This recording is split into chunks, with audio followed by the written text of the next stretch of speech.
Grape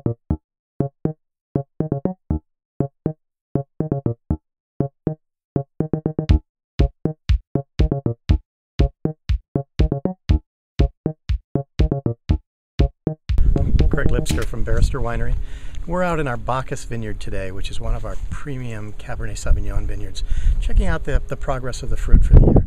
Been here with Kent Walliser, the general manager, this morning, and we're looking at the fruit, the way it's developing. They're explaining to us exactly what's happening in the vineyard. My name's Derek Way. I'm vineyard manager here for Sagemore Farms, and my responsibilities include working with customers and fine-tuning the vineyards to meet their needs. Greg Lipsker with Barrister Winery is one of the winemakers that we work with who really puts all the burden on us, the grower, to get it right out here in the vineyard, okay?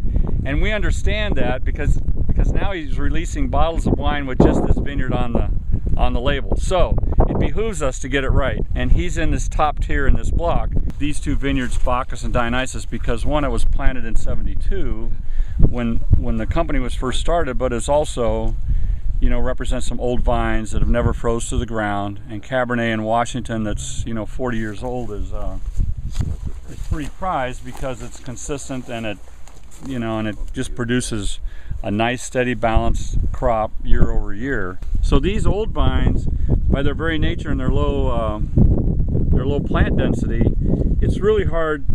You'd be out of balance if you tried to raise 5 or 6 tons of cap, because you'd force the vine into occupying more space than kind of what it wants to. So it's easy to crop it at 3.5 tons. We're at about 900-foot elevation above sea level, so it's not a lower elevation vineyard like some of ours down the hill or some on Red Mountain.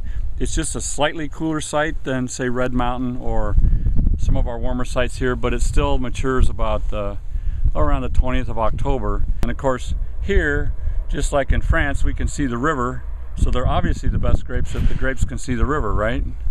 Okay, we look for, we take grapes in the small shoes, less than 1 feet, damage, sunburns, and separate. Don't leave it too much close, right there. The pruning for the next year, and the fruit shoot for the trunk right there. We do the pruning right there, right here. Take this and leave this for the pruning. And I check for this fruits and the trunk, leaving when we don't need for the pruning. And this small shoots, take it all together, shoot and cluster. There's a saying that 80% of a wine is made in the vineyard, and that's, for us, that's especially true in this vineyard.